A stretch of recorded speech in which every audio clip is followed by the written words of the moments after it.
What is up, you guys? Today we're gonna be talking about how to get in your element and get the perfect amount of pull-ups. So, without further ado, let's get this knowledge.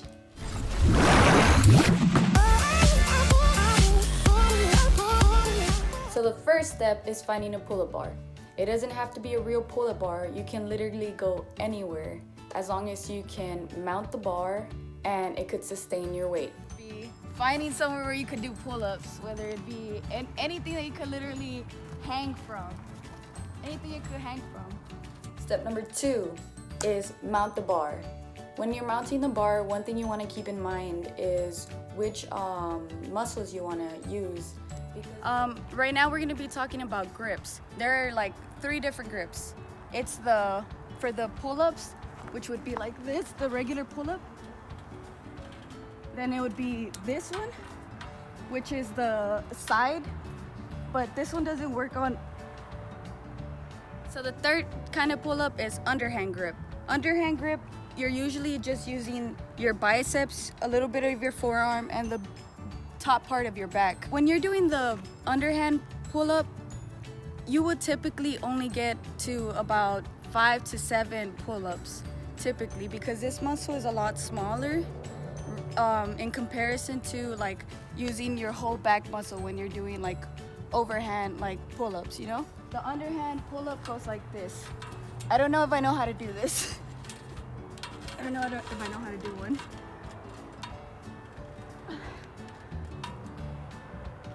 Step number 3 is figure out the strength, which grip you want to use. So if you are going with underhand, like you should probably like mount the bar like this. If you're going with overhand, you should probably mount the bar like this. Where hang from? Step number 4 is declines. Whichever way you decide to do your pull-ups, you should start practicing the declines. Why? Why it helps is because your muscles aren't completely developed. Imagine like from here, your muscles are like developing. From here, your muscles are developing. From here, your muscles are developing, and also like that. So when you're doing the decline, all your muscles are engaged. So therefore, when you activate those muscles, it becomes, your muscles kind of like think back like, oh, I've used these muscles, you know? So once it becomes muscle memory, you'll get the form better. Negatives will will literally make you or break you.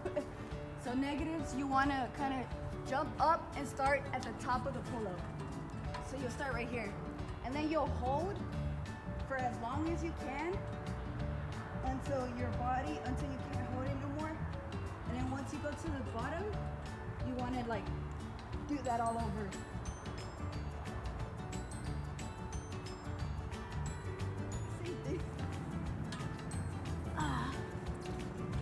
Get up here and you're gonna jump.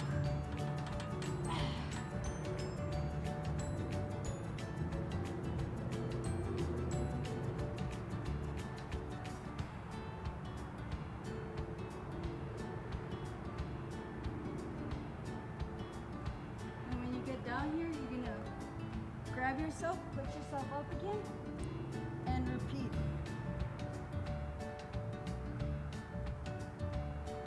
And do that about 3 to 5 times, or even 10. And do it until you get tired, and you'll see the number going up as you, like the more you practice it. Step number 5 is pyramids. What are pyramids? Pyramids are a collection of sets of the same exercise that you could either start from the top of the pyramid or the bottom of the pyramid.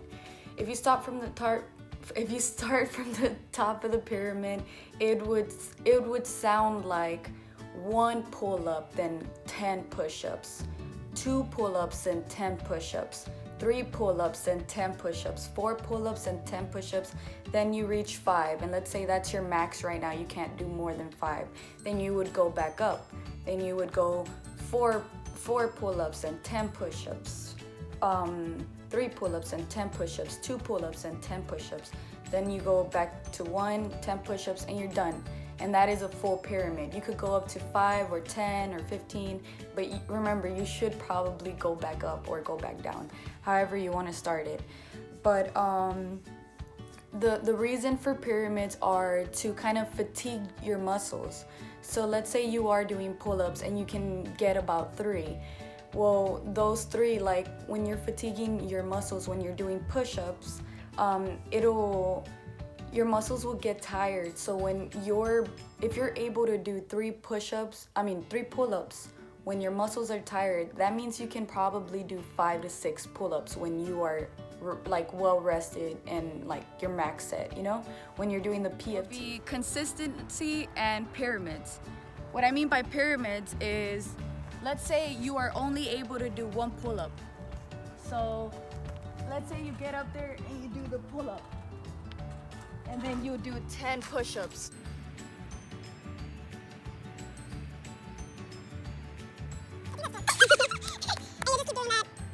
And again, if you guys are at 0 pull-ups, you start off still doing the pyramid, you do declines rather than the push-up. Rather than the pull-ups, you do declines. So it'd be 5 declines and then 10 push-ups, 4 declines and then 10 push-ups, 3 declines and 10 push-ups, 2 declines and 10 push-ups, and 1 decline, 10 push-ups. You go back down. But that is how you do pyramids.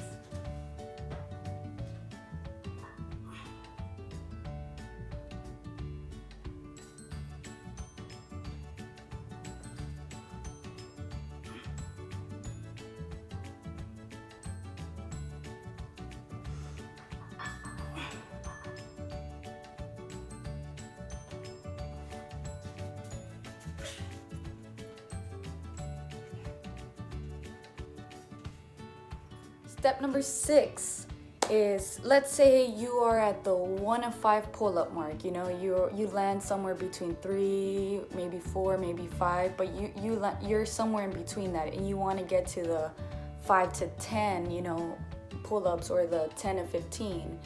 In order to do that, what I did is add weight. I added weight, either the belt with the big weight, or you can buy 2 little ankle weights, or you can carry something in between your 2 feet. And by that time, you should be pretty comfortable with pull-ups, like at least 1 of 5, you know? And so once you start adding weight, you kind of trick your muscles into thinking like, oh, I kind of weigh a little more, you know? And your muscles will learn. They will train itself into like lifting that amount of weight. So when you do take off the weight, you're gonna be pulling yourself like so easy. And what you can do is the same pyramid, which is in step 5. You can do the same pyramid but with weight, and that is step number 6. Now, going a little more in depth in the whole grips, I'm gonna share my background story on that. Well, when I first started off, I was doing the underhand grip, right? I was only able to maybe max out 7. That was probably the most I ever got in with underhand. Somewhere around, I think it was boot camp, I switched my grip. I switched it to overhand. I think I started off with 5 because the back muscles are so much bigger. And when I switched over, I was initially only doing 5. But once I practiced, the max amount that I was ever able to get was in the schoolhouse, which was 15. And on record, I got 12 in the fleet, which is still pretty good. That's still max for females. Max for my age was 9 at the time. 9 pull-ups, and I surpassed that by 3. Yeah.